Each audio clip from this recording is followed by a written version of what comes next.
Auspician este programa Consejo de Médicos de la Provincia de Córdoba. Ciudad de Córdoba, Argentina. Todo en una. Descubrila. Municipalidad de la Ciudad de Córdoba. La Muni.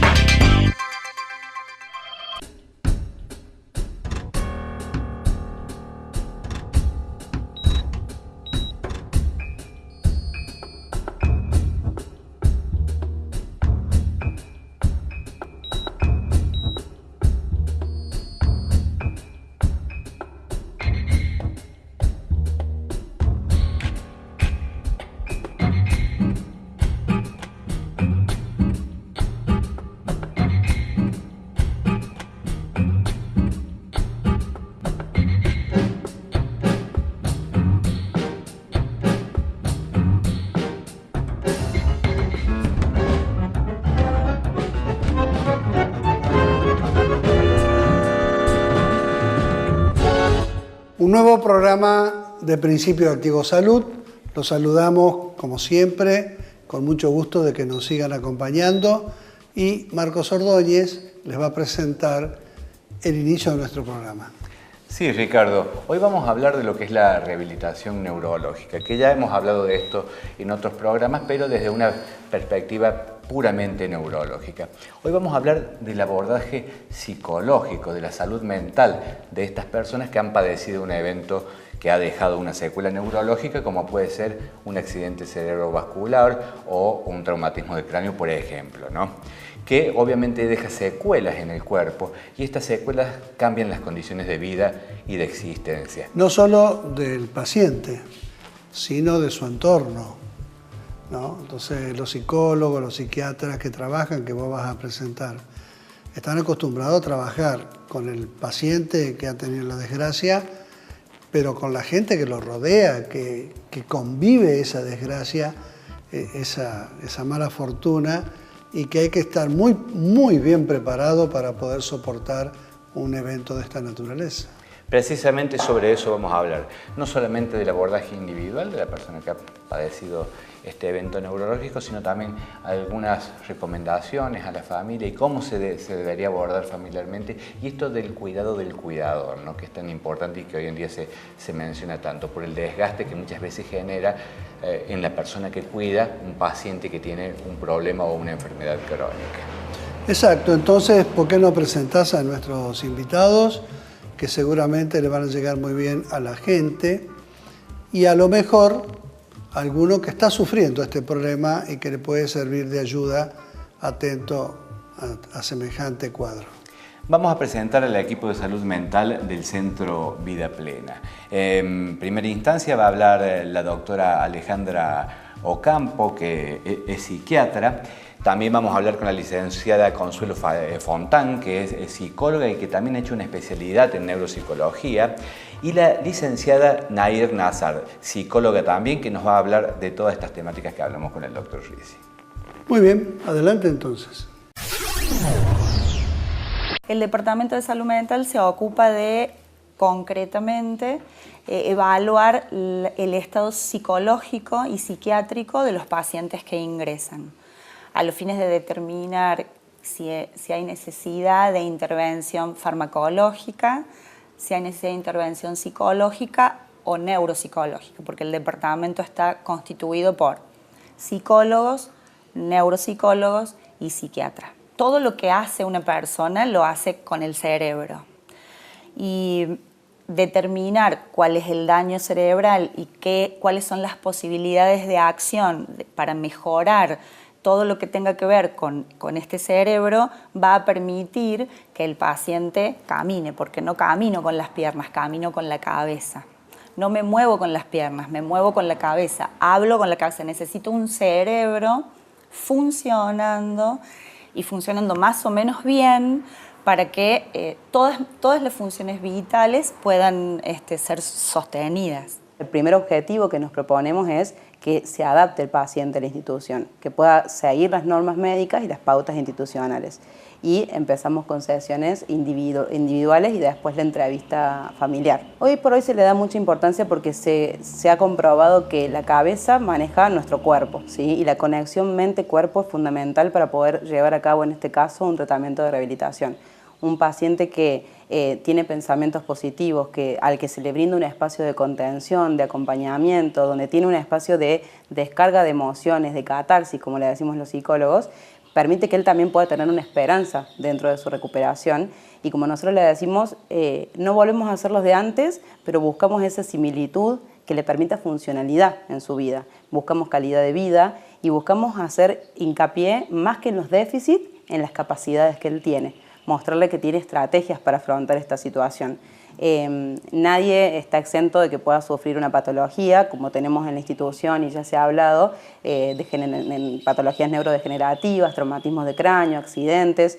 Nadie está exento de pasar por eso y nadie sabe hasta que pasa por una situación de estas que cuenta con estrategias de afrontamiento para estrés. Entonces, mi función como psicóloga es poder hacer un abordaje y despertar al paciente y decirle, contás con esto, una cuestión resolutiva, tenés capacidad para afrontar esto, y al lado la familia que te acompaña. Entonces es un trabajo de la familia, nosotros decimos coterapeutas, ¿sí? Se convierten como en ese pilar fundamental para que el paciente pueda salir adelante. Entonces hoy por hoy se incorpora la salud mental como una de las áreas también fuertes de las instituciones de neurorehabilitación, porque sin esa cabeza que funcione desde la resiliencia, desde la capacidad de afrontar la adversidad y salir positivo y fuerte de esta situación, sin esa capacidad de resiliencia es muy difícil que un paciente pueda a nivel físico también evolucionar. Esta cuestión de un avance psicofísico, ¿no? Avanza lo físico, pero si tenés un paciente deprimido, muy difícilmente pueda levantarse de la cama para poder hacer la actividad que necesita a nivel físico. Si tenés un paciente ansioso, alterado, no responde a las pautas del equipo que está trabajando interdisciplinariamente. Entonces, hoy por hoy está bueno que también desde lo que es lo farmacológico nos acompañamos mucho con psiquiatría para hacer un complemento, digamos, de psicoterapia y de farmacología. Este taller de grupo de familiares en realidad es parte de la consideración que la familia es uno de los pilares fundamentales de la rehabilitación. Entonces nos parece muy importante también poder atender a la familia en este sentido y realizar un acompañamiento durante todo este proceso. Partiendo desde la metáfora como si fuera un trípode, ¿no? El equipo de rehabilitación, el paciente y la familia tienen que trabajar en equipo para poder llevar a cabo la rehabilitación del paciente.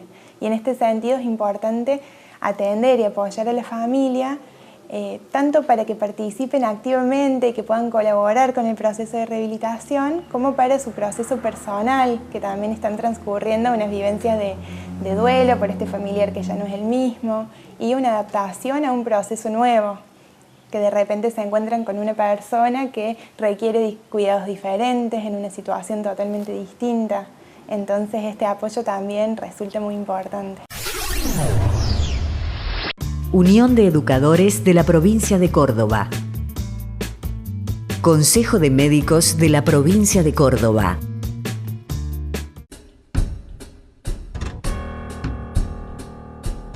Centro de Diagnóstico de Excelencia para el Control Integral de la Mujer y la Embarazada. Experiencia y seguridad de un equipo profesional especializado. Diagnus Lab.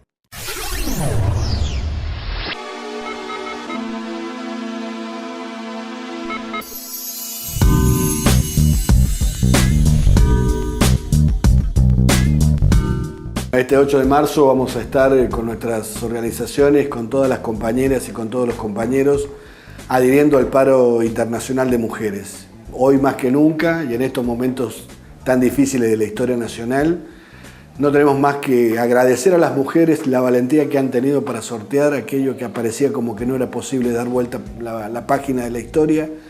Nuestras madres, nuestras abuelas nos han demostrado un camino muy claro de que en momentos críticos de la historia nacional son las mujeres las que empoderan y enarbolan las mejores luchas y las mejores conquistas para darle dignidad al pueblo argentino. De educadores tiene un trabajo muy importante. Las mujeres organizadas en nuestro sindicato decimos basta. Basta de desocupación, de violencia laboral y de precarización. El 8 de marzo es un día de reflexión y de lucha. pero nos comprometemos no solo para ese día, sino para todos los días del año, porque somos mujeres militantes. Trabajadoras formales, informales, en nuestra casa o en casa de otros, en el sector público o en el sector privado. Con nuestro trabajo cotidiano, no remunerado en las tareas del hogar y en las de cuidado, también generamos riqueza. Somos madres, hijas, hermanas, parejas. Queremos que a igual trabajo, igual salario. Somos trabajadoras. Adherimos al paro internacional de mujeres y marchamos el próximo 8 de marzo. Educación sexual para decidir. Anticonceptivos para no abortar. Aborto legal para no morir.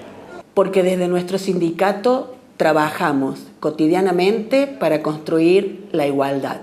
Somos maestras, somos profesores. Para que podamos tener continuidad en nuestros trabajos, exigimos licencias parentales compartidas, jardines maternales, cuidado de los ancianos, una salud pública, gratuita y efectiva. Para que podamos vivir en una sociedad sin violencia contra las mujeres. Basta de femicidios, vivas las queremos. Trabajamos cotidianamente construyendo igualdad. Marchamos el 8 de marzo.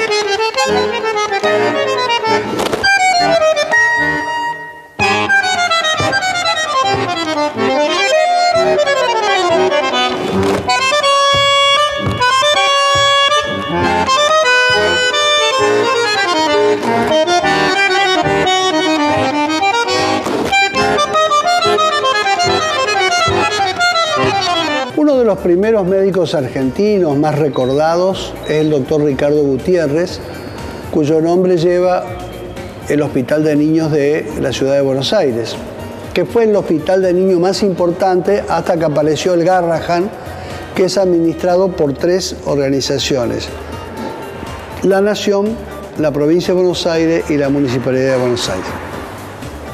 Ricardo Gutiérrez era un hombre de fortuna y además era muy completo porque era militar, era literato, era pintor, era artista y era millonario. Él estudia medicina después de haber empezado abogacía.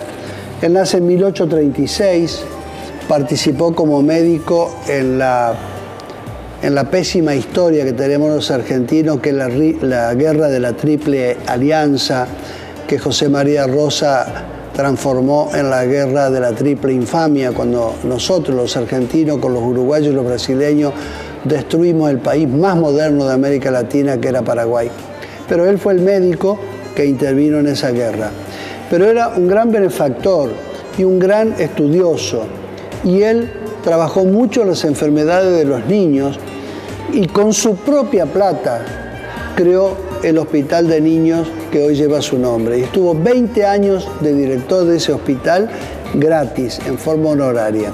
Hoy recordamos a Ricardo Gutiérrez como un médico de excelencia, uno de los primeros médicos que tuvo la República Argentina y que fue multifacético, porque era capaz de muchísimas cosas, de la literatura, del arte, de la medicina y de la humanidad, a pesar que participó en esa guerra que todavía nos avergüenza.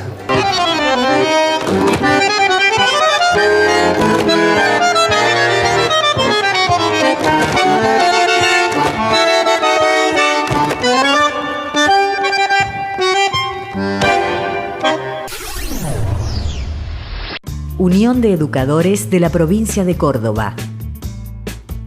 Consejo de Médicos de la Provincia de Córdoba.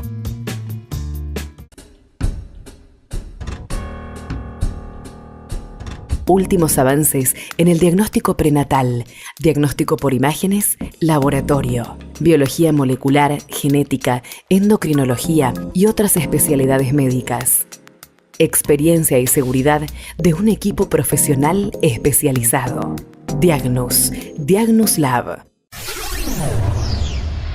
Es fundamental el abordaje, porque cuando el paciente empieza a rehabilitarse, tiene también que empezar a reconocer sus limitaciones y también las posibilidades que va teniendo. Y eso no se hace de una manera porque sí o que cayó del cielo. Hay que trabajarlo, porque de pronto vos tenés un paciente joven, en edad hiperproductiva, y que se quedó con la mitad de su cuerpo funcionando.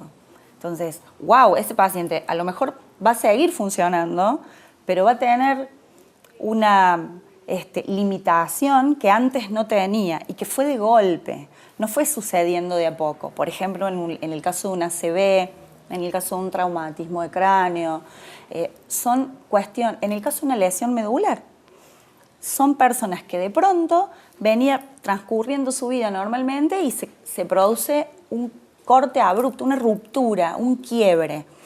Es imposible que eso no afecte el área psíquica, psicológica, emocional de una persona. Entonces, es fundamental. Para que alguien tenga ganas, por ejemplo, de hacer 6, 8 horas de terapia física en la institución, es necesario que esté motivado desde la afectividad. Y salud mental se ocupa de todo eso. Y también se ocupa de la familia, porque también hay que motivar a la familia, que todos los días tiene que venir a acompañar a este familiar. La rehabilitación tiene tiempos largos, muy largos, y cansa. Todos los días, a lo mejor las mismas cosas o cosas muy parecidas. Y de veras que se hace pesado. Entonces, el trabajo de motivación permanente, de psicoeducación inclusive, es fundamental para que la rehabilitación dé sus frutos. Las primeras manifestaciones en general tienen que ver con la sensación de impotencia que provoca la limitación. Entonces, hay ahí una necesidad imperiosa de elaborar un duelo. La elaboración del duelo es un proceso que tiene varios pasos. El primero es tomar conciencia de lo que me pasó. Y esto que me pasó hay que poder conducirlo hacia el lado medio lleno del vaso. Y no hacia lo que perdí, sino hacia lo que me quedó, hacia lo que tengo. Y eso es la primera cosa que nosotros hacemos. Hacemos que el paciente, trabajamos con el paciente y lo acompañamos para que pueda tomar conciencia de lo que le pasó y de todas las cosas que sí puede hacer. Y a partir de ahí, entonces, empezamos a darle curso a la elaboración de ese duelo. De repente, los familiares tienen que asumir roles a los que no estaban acostumbrados y asumir cuidados también que no sabían. Y por otra parte, este fenómeno que es como el extrañamiento, de repente este familiar no es el mismo que era antes. Y el impacto emocional que tienen en los familiares de los pacientes, en la estructura también y en cómo se generan las relaciones, también es muy importante. Los familiares también van atravesando de cierta manera distintas etapas en las que primero se encuentran con este impacto que es muy difícil asimilar, ¿no? Y muchos tienden a la negación, por ahí a pensar que es algo que va a pasar rápido, que en unos días ya va a estar mejor y va a ser el de antes. Y bueno, va pasando el tiempo y estos se van dando cuenta que sus expectativas no tenían tanto que ver con la realidad, porque el proceso de rehabilitación en la mayoría de los casos es un proceso muy lento, es muy gradual y va necesitando adaptaciones continuas. Entonces es importante apoyarlos y orientarlos también en este camino, porque van pasando de estos sentimientos de negación a sentimientos de enojo, sentimientos de tristeza y de angustia, hasta que pueden lograr una aceptación de esto que sucede y poder así colaborar y vincularse con este paciente desde otro lado, de otra manera. Los pacientes y los familiares, ambos, necesitan mucho acompañamiento, ¿no?, para orientarlos y para guiarlos en este proceso de adaptación. También en el momento del impacto, con todas las necesidades que tienen los pacientes, los cuidadores o los familiares, muchas veces no tienen tiempo, no pueden concentrarse en muchas cosas a la vez y dedican toda su energía y toda su atención a estas necesidades, ¿no? Es la manera en la que se organiza la estructura familiar. Después va pasando el tiempo y los cuidadores también necesitan cuidado. Y esto es a lo que apuntamos, ¿no? Porque para cuidar a otro también es muy importante cuidarse uno mismo. Y bueno, pasado un tiempo del proceso de rehabilitación, cuando ellos se empiezan a encontrar con este proceso largo, con todas las demandas que tiene y con este familiar que ha sufrido, ya sea un ACV, un traumatismo de cráneo o algún daño neurológico que le afecte en su vida cotidiana, tienen que adaptarse en este proceso. Y para eso es importante darles herramientas para que aprendan a cuidarse ellos también. La demanda puntual es, quiero volver a ser el de antes, aparece mucho lo que es la angustia, ¿sí?, que son emociones normales. Está bueno poder hacer esta diferencia entre lo que es una emoción patológica, ¿sí?, frente a la crisis, y una emoción normal y esperable para la situación. En una situación de crisis se activa estas estrategias que tenemos, que en muchos casos por la personalidad premórbida están más o menos desarrolladas, ¿sí?, pero es normal que el paciente, y de hecho esperamos que el paciente sienta angustia, sienta ansiedad, sienta impotencia, bronca. Hacemos todo un trabajo de duelo desde lo que es salud mental, o sea, pasar por las distintas etapas de elaborar ese dolor que genera no ser el que yo soy, el que mi entorno conoce, ¿sí? Como yo funcionaba, suelen ser pacientes jóvenes por lo general, en plena actividad laboral, activos en un montón de áreas. Entonces de repente no encontrarse, no se reconocen frente al espejo y es empezar a trabajar con el esquema corporal, ¿sí?, desde la cuestión física, porque por ejemplo en una ACV pasan a tener una hemiplegia, ¿sí?, en algunos casos, entonces no funciona la mitad de mi cuerpo. Desde la cuestión estética también influye mucho, ¿sí? Cómo me relaciono con los otros si tengo esta parálisis, si no puedo hablar como hablaba antes, claro, ¿sí? Y desde la cuestión de la autoconfianza, ¿sí?, que eso es más mi área de psicología, de salud mental. Volver a creer en mí, en la percepción de autoestima que yo tenía positiva. ¿Cómo vuelvo a construir eso? Entonces surgen esas emociones que son totalmente normales y que las vamos elaborando con el paso del tratamiento hasta que el paciente llega a la etapa de alta, ¿sí? Y puede venir ambulatorio, que también se continúa haciendo un abordaje, pero desde otro enfoque, que es adaptación a la vida, ¿sí?, a la reinserción laboral, la reinserción social, reinserción familiar.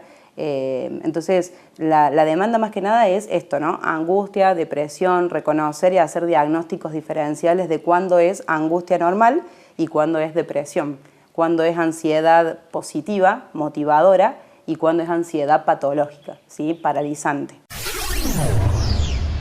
Como de costumbre, cerramos este programa saludándoslo y agradeciéndoles la atención. ¿No es cierto, Marcos? Así es, Ricardo. Y nos vamos hasta el próximo programa y gracias por su presencia.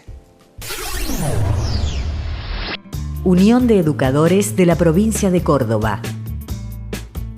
Consejo de Médicos de la Provincia de Córdoba.